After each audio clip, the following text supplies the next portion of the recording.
ওই কিরে মধু না রসমালাই না, এর থেকেও ভয়ঙ্কর কিছু। জিনিসটার নাম হচ্ছে ফাত্তাহ।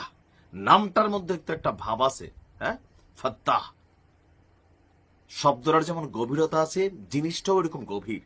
গতকালকে থেকে আপনারা কয়েকটা ফুটেজ দেখেছেন, পাশাপাশি কয়েকটা ছবি দেখেছেন, যেরকম মানে ছোট্ট হয়ে আকাশে উঠতেছে তারপর আস্তে করে এরকম বড় হয়ে একটা চোক্কা মাথার মতন একটা শেপ তৈরি করছে একটা ক্ষেপণাস্ত্র।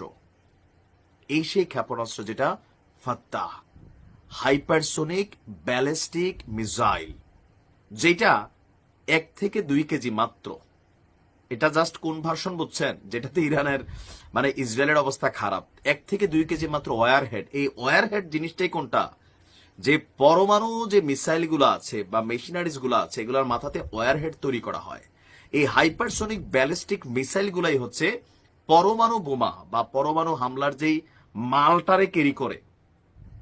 এই হাইপারসোনিক ব্যালিস্টিক মিসাইল হচ্ছে এটার ক্যারিয়ার।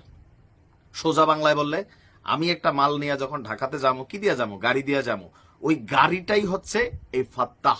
আর ভিতরে যে মালামালগুলো আছে, এটা প্রাথমিক জিনিসটা নিয়ে ছড়ছে। আর পুরা ইসরায়েল জুড়ে গতকালকে থেকে গভীর রাতে যে সাইরেন বাজছে, সারা রাত ইসরায়েলের মানুষ ঘুমাইতে পারে নাই এই ফাত্তার ভয়ে।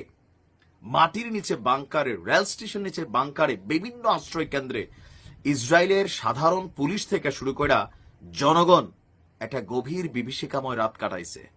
তাহলে ভাবেন, এই ফাত্তার যদি একটা সিরিজ ছাড়ে আর যদি কোনো আরব রাষ্ট্র এটাকে বাধা না দেয়, তাহলে কি পরিণতি হবে ইসরায়েলের। দর্শক, এই মুহূর্তের লেটেস্ট নিউজ হচ্ছে, ইরানের রাষ্ট্রীয় টেলিভিশনের বরাত দিয়ে আন্তর্জাতিক গণমাধ্যম এএফপি বলছে, ইসরায়েলকে লক্ষ্য করে ফাত্তাহ হাইপারসোনিক ব্যালিস্টিক ক্ষেপণাস্ত্র ছড়েছে ইরান।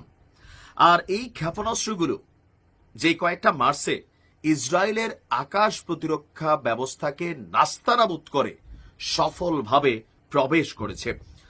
আন্তর্জাতিক গণমাধ্যমগুলোর বরাত দিয়ে বলছে, আজকে আরবি গণমাধ্যম আনি নাই, বিবিসি কি বলছে দেখেন, যে নতুন করে ইসরায়েলে ক্ষেপণাস্ত্র ছড়েছে গভীর রাতে ইরান। আর এসব ক্ষেপণাস্ত্রের প্রত্যেকটাই তাদের নিজস্ব প্রযুক্তিতে তৈরি।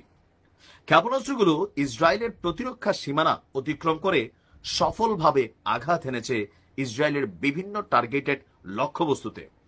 সিএনএনের খবরে বলা হয়েছে যে তারা ইসরায়েলের দিকে সেজ্জিল 2 জ্বালানিযুক্ত কঠিন মাঝারি পাল্লার ব্যালিস্টিক ক্ষেপণাস্ত্র ছুড়েছে।